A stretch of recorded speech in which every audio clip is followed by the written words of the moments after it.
যেমন 15 volt, 20 volt, 30 volt, 35 volt, এইসব কি হাই ভোল্টেজের যে ক্যাপাসিটরগুলো আছে সেগুলোর ক্ষেত্রে কিন্তু সে চলবে না। কথা বুঝে গেছে না? হ্যাঁ, কিন্তু নরমালি আমরা এখানে কি পেয়েছি যে মাদারবোর্ডের মানও যা ক্যাপাসিটর থাকলো যা ক্যাপাসিটর থাকলো তা ক্যাপাসিটরের কাজই হচ্ছে কি এক ফিল্টারিং করা। এখন যেহেতু এখানে ক্যাপাসিটর নাই, এখানে ফিল্টার করার মতো কেউ নাই, কিন্তু ওই এক লাইনে তো আর একটা ক্যাপাসিটর থাকে না। কথা বুঝছে? এই যে আইসি দেখতে পাচ্ছেন না, এটা তো আমরা এর ভিতরে কিন্তু রেজিস্টর ডায়োড কয়েল সব দিয়ে কিন্তু একটা আইসি লিখছেন।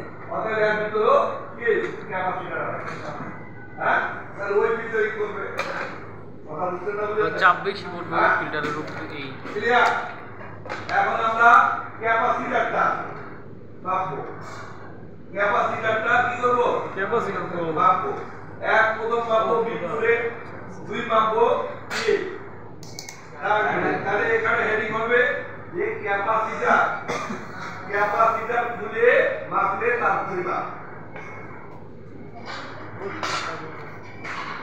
ক্যাপাসিটর খুলে মাপলে তার পরিমাপ। আচ্ছা, হেডিং লাগে তারপরে মাপতে যান। হেডিং লাগাতে ক্যাপাসিটর খুলে মাপলে তার পরিমাপ। এক নাম্বার হচ্ছে কি 20 ভোল্ট মানে লো ভোল্ট, দুই নাম্বার হচ্ছে 60 ভোল্ট।